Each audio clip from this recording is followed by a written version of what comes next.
Alrighty, folks. I'll give a little update on where I'm at on this 81 square body.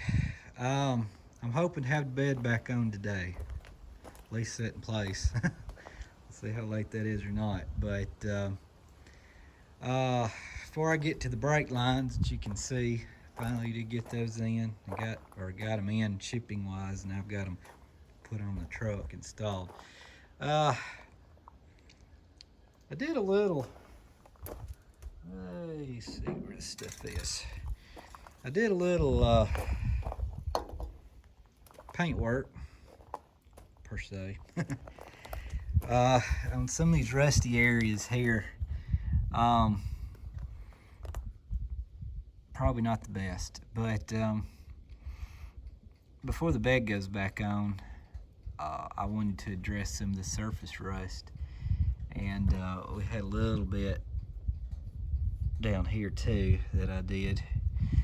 But I basically used a Scotch-Brite pad and went over from about up here down, and then I used some rust preventative, let that cure, and then cleaned that off again. Applied a couple coats of that. Like I said, this thicker stuff, or this worse rust I should say, still kind of brown, but you can see some of this has still got shiny metal. I also treated this piece, which was just surface rust, and I just painted it black because you can kind of see it from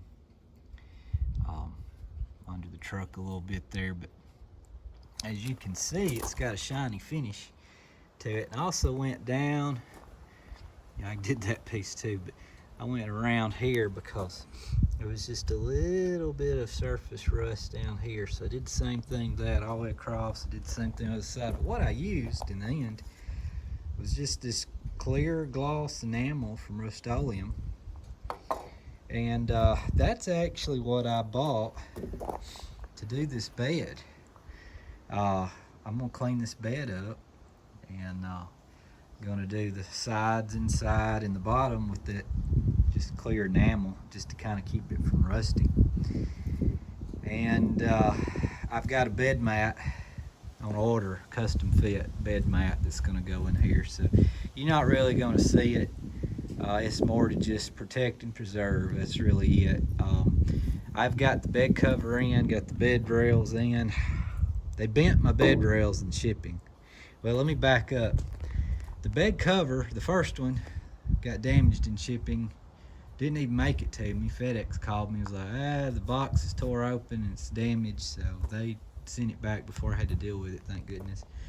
So they sent me another bed cover, and it's okay. I've already put it on the bed just to check fitment and all. It's gonna work. But the bed rails, I got stainless steel bed rails. They slightly buckled, both of them, in the box. I imagine somebody bent the box somewhere. But it was so slight, I just took and kind of by hand bent them back. They're kind of thin.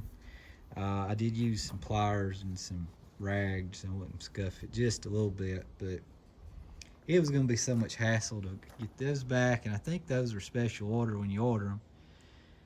And I was like, good grief. So I just kind of did my own repair to them. It may be noticeable. They're going to land right about here on the bed on both sides.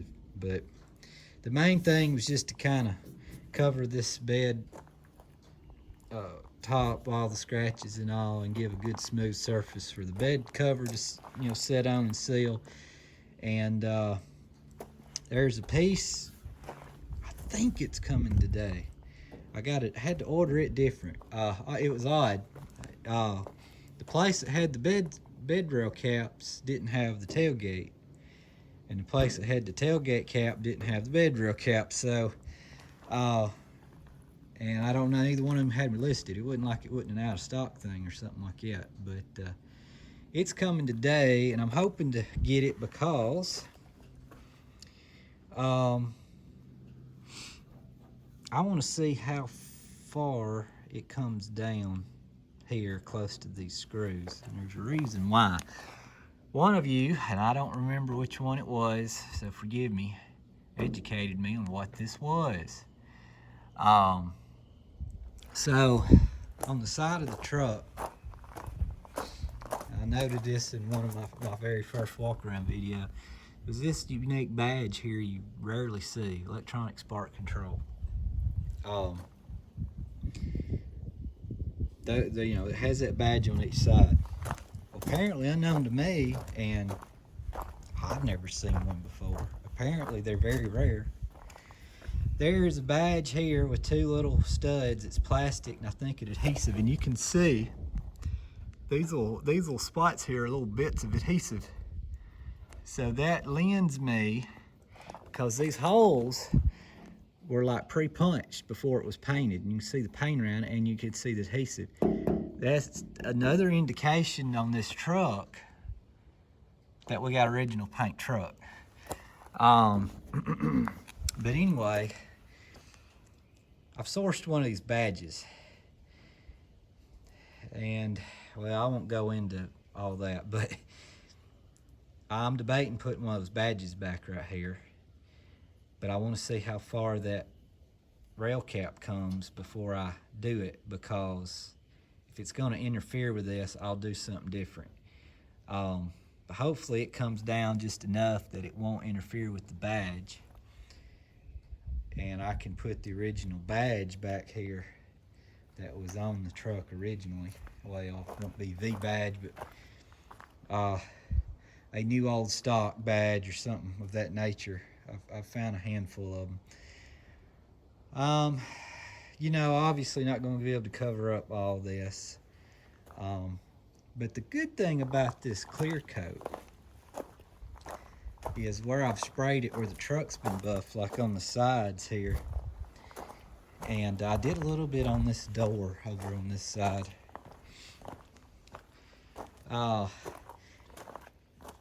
You can't hardly tell, like, this back here hadn't been buffed, but if you look, you can't hardly tell it's been done. It's just clear. It blends with the paint, which I really like. So this door, the other door's great, but this door had some surface rust. As you can see, there's still shiny metal showing through, but the paint was peeling. And it didn't look this bad until I started scratch brightening it, and a lot of this paint started flaking off. So now it looks a lot worse than it did, and it goes on up right about here. But underneath is fine. It was just right here, like where it contacted this weather stripping. So, and you can see there was a little rust mark showing there. I'll clean that up some more. And there was a spot right there. I've treated that, and there was one right here, treated that. But you can see, I just did a quick couple of squirts of paint in those, and you can't even tell with, blending of the paint. I may go ahead and just do this whole door sills down here on each side, just to protect that. But, I mean, I've clear coated this, and you can't, the door's a little dirty up here where it didn't clean, but clean that up, you really can't hardly tell. I'm about to fall over. Anyway, I did that. I know it kind of looks ugly, but I'm just trying to preserve everybody's about the patina look now, and I didn't want it to rust anymore in our humid climate stuff here, so I did that. And I did this spot in here. This, like I said, it's just bubbling paint really is the problem. And I did around behind this cab. I actually got some black overspray on that, but anyway, what I find interesting about this clear paint is you see, and those of y'all that watch other vehicle restorations and stuff, they get that. It's called Poppy's Patina. Bi-Script Garage has a version of it that's labeled under them. I think it's the same stuff. I've not 100%, but anyway, I'm pretty sure it comes from the same place, whether it's the exact same mix or not. But as most of you know, that stuff's around $100, a little over, I think. I mean, this was about $12 a can. I bought 2 cans of it in hopes that'd be enough to get me through this bed, and I've used some of it now, so I might have to get a 3rd can. But it puts a nice, glossy, shiny finish down. And the thing with the Poppy's Patina, if you mix it and spray it on, it seems everybody works well. The problem is they have it where you can wipe it on, and you get a lot of mixed results with the people that have wiped it on, getting streaks and other kind of things. And it's a little bit of a painstaking process, just try not to streak it and all that kind of stuff. So I think people would prefer to spray something on. It's just they don't have the Poppy's Patina in a sprayable rattle can like us DIYers want. You've got to mix it yourself and use a spray gun and all that. But I'll be quite honest, just from what my need and what I'm doing,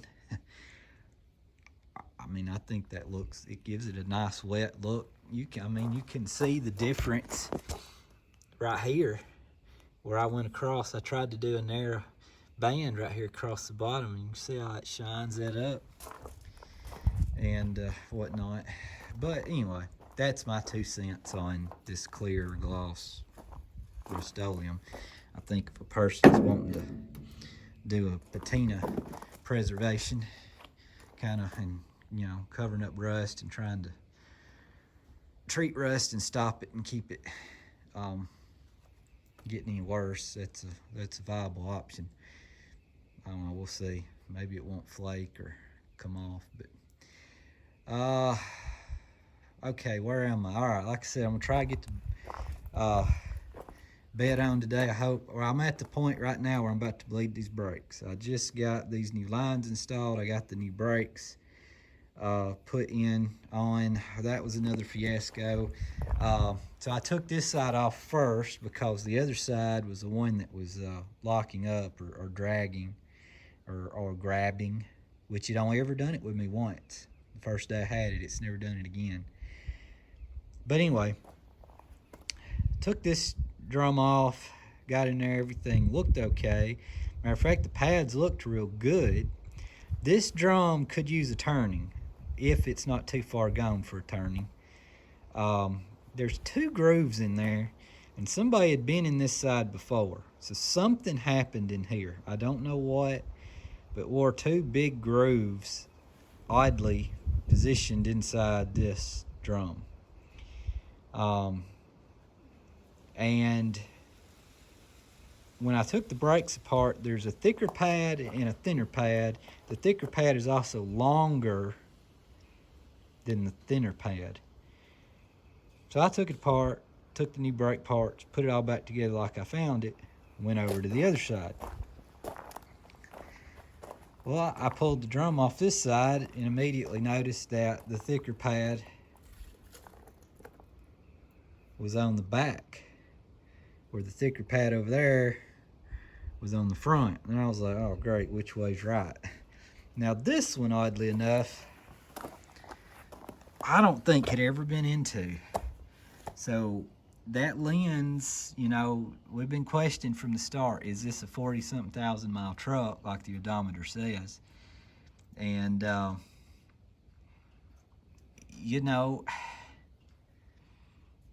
if this brake had never been apart before, it looked like it had the original caliper. The caliper over there was different. It was, you could tell it was aftermarket, been put on, but this looked like the original, caliper, wheel cylinder. This was the original old wheel cylinder. And this side had little washers and pieces, parts and stuff in it that I did not find in the other side. It leads me to believe this was original. Nobody's ever took this one apart before. And this drum was in extremely good shape. It don't need a turning. It don't even have a lip hardly on it. So, and the other side don't really have a lip either. It's just whatever wore those grooves in the center of it, your drum, not on the edge. So I took this one apart. This was the side that was grabbing. I didn't find anything out of the ordinary except one thing, and I'm putting it off.